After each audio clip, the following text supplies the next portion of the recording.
Huwag kayong gumawa ng anuman dahil sa pansariling layunin o pagyayabang. Sa halip, bilang tanda ng pagpapakumbaba, ituring ninyong higit ang iba kaysa inyong mga sarili. Pagmalasakitan ninyo ang kapakanan ng iba, at hindi lamang ang sa inyong sarili. Sa panahon ngayon, madalas itinuturo ng mundo na unahin lagi ang sarili, sariling kagustuhan, sariling tagumpay, at sariling kapakanan. Kaya hindi nakapagtatakang maraming relasyon ang nasisira dahil sa pride, pagiging makasarili, at kawalan ng konsiderasyon sa iba. Kapag puro sarili ang iniisip, madaling mawala ng malasakit at pag-unawa.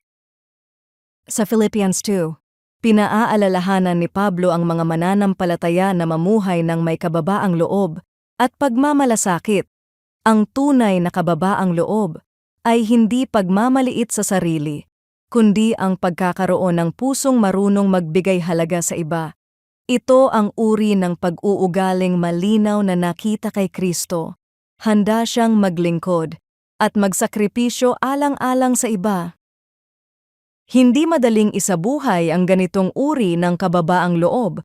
Natural sa tao ang ipaglaban ang sarili at hanapin ang sariling kaginhawaan. Ngunit kapag hinahayaan nating hubugin tayo ng Diyos, natututo tayong maging mas maunawain, mapagbigay, at sensitibo sa pangangailangan ng iba.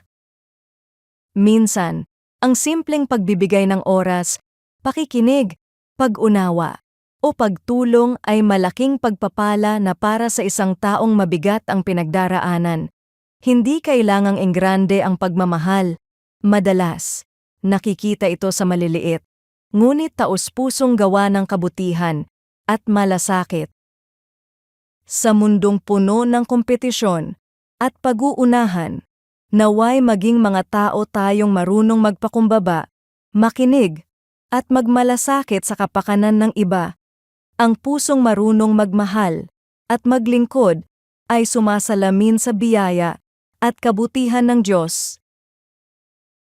Panginoon, alisin mo sa akin ang pagmamataas at pagiging makasarili.